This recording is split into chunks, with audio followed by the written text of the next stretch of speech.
Wisdom Exchange TV. We're in Ottawa, Canada, with Her Excellency Nouzha Chekrouni, the Ambassador of His Majesty the King of Morocco. What are some challenges that you think women may encounter in a political career? In the past, politics was just the work of men, not women. Currently, things changed. We had in the past many women figures in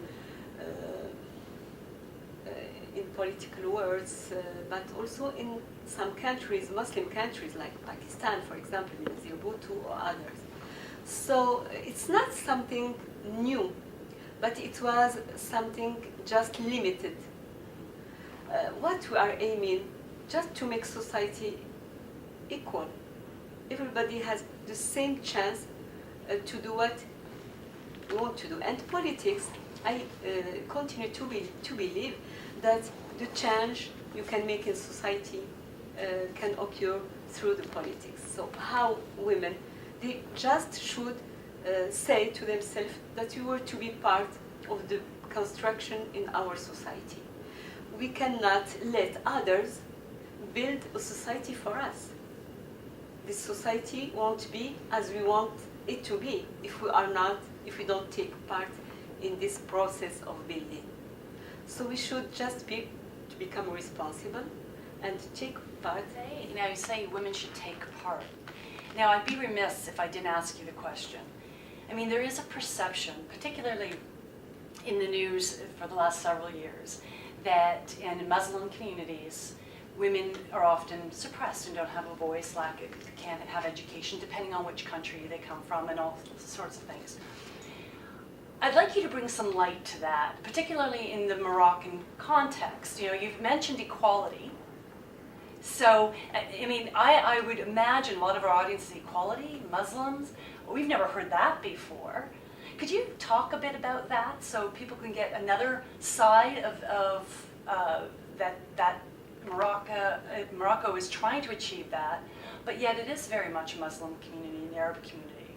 Yeah, you know, I think that, and the experience of Morocco is very, very interesting in this way. I think sometimes we make confusion between the religion, Islam, and traditions. In my country, as a member of my political party, USP, we started in 1975 to work on equality gender. It was a long process, and then during the 90s, many women were involved in civil society to defend their rights.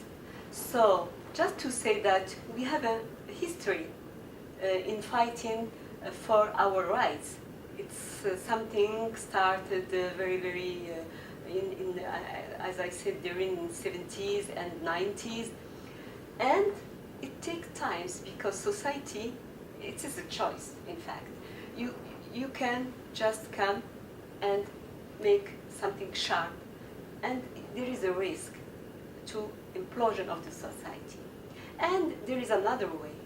It's like a kind of flexible way to dialogue with all part of the society, civil society, political parties, and others like mosques, and you know, all those actors in society should dialogue to find a way to build a modern society, because it was the political will, and especially when the king, His Majesty the King Mohammed VI, came to power.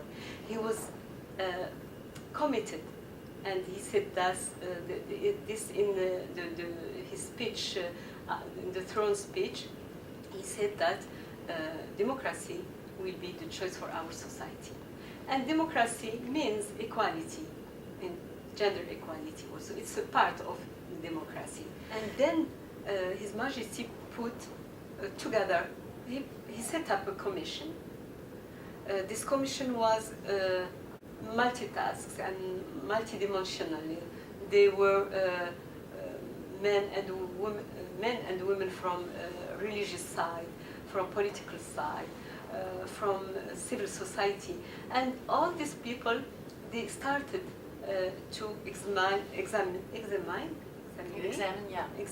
and to study how we can understand Islam and how we can at the same time achieve democracy. And it was possible. What does it mean? That when you make effort to understand and to contextualize, because Islam, its principles, they are not contradictory with democracy, with equality. It's the essence of religion, is to make people living very good and having their right. So how we can interpret those principles and how we can put it in a new context to make that Islam is alive and is going and it's not in contradictory with universal values. So that is exactly the work we achieved in Morocco, thanks to the vision of His Majesty, but also because the society was willing this change, because women were inside, they were just trying to make their voices heard by everybody. So I think that this experience can, we sent a very strong signal to other societies that we can, at the same time, keep our religion because we are deeply Muslim, but also to be open on modernity, equality, and democracy. And to your point, that is such a powerful message, and I think one that people need to, all over the world need to recognize, because often you hear one side. And that's why I was very excited about talking to you today, because you're a lovely woman. I've enjoyed meeting you, and you've obviously achieved the success you've achieved, and those limitations were not necessarily there anymore. Now that being said, how hard did the women have to fight to get that right? And what advice would you give to other communities to start seeing women as equal citizens in that environment? Maybe two advices. The first one, nobody can succeed alone. So we have an experience we would like to share with others. We are open on those who want to share with us our experience. So I think this is very important to know that the world, now the global world, is open and we can share experiences. Especially when we have many things to share, like language or religion or humanity, to make it more larger. Second, you can never do it alone inside the society. What I mean, women alone cannot achieve equality if men aren't involved inside, because it's not a women issue, it's a society issue. So everybody should be concerned by this issue and work in order to achieve equality, because equality will impact the society, will impact children, will impact our life, everything, both of us, men and women. So this awareness should be something, but we need the will of the governor, who govern should express their will. Then everything becomes possible, but we should work together. Yeah, and I think that's great advice, because women alone can't do something. So it'd be good advice then, if I'm understanding you, is find people that are in alliance of both sexes, Yes. and have both of those voices heard to make change. Hearing one voice is not enough. You need to have advocates. And sorry, just to say, if women don't succeed, men could fail. So we should be aware about that the success of the society, it should be built on two pillars, men and women. Otherwise, yeah, everyone loses. Yes. Yeah. Being the first minister, female minister in Morocco, how did that opportunity actually come about for you? And if you have any insight for other people, particularly women, to become a minister? Okay, just to say that in the government, before I came, we had 4 women as Secretary of State, and Yes, of course, the title of minister, I was the first woman in my country. I had this title. I came to the government through my party, my political party. We were in the opposition during many, many years, and we won the elections. And then the Secretary General of my party was appointed as the Prime Minister, and I was we were two Secretary of State, but 1 year later, I was appointed when His Majesty the King Mohammed VI came to power. I was appointed as a minister in charge of women issues and childhood and disabled persons. So I can just say that in my political party, I was very involved, and I was member of the National Secretary of our women's section, and we were working very hard to make this equality, gender equality, like a reality in my party. So we have this political conscience politique that democratic society is based on gender equality and human rights. So all the process we started during, I said, the 70s, and I came at the 80s, and I took part to this process in my party. I had also a very good experience. It helps me to have a vision.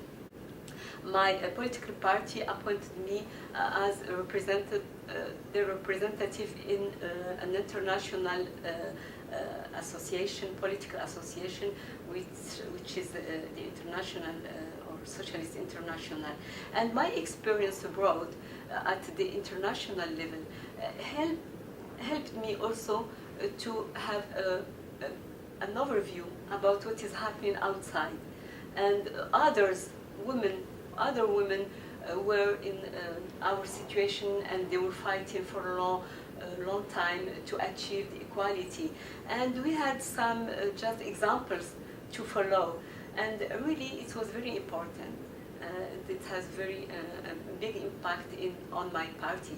For example, when we decided at the Social International to adopt a kind of law that every party should have at least between 20 and 30% of women in all the process of the decision, of making decision. So it was the first step for us to implement this law inside my party. And then we were aimed to export, if I can say this word, our experience for the whole society. Mm-hmm. So it was a very important step for me to start to achieve something inside and then with other women in the society. Thank you for joining us on Wisdom Exchange TV.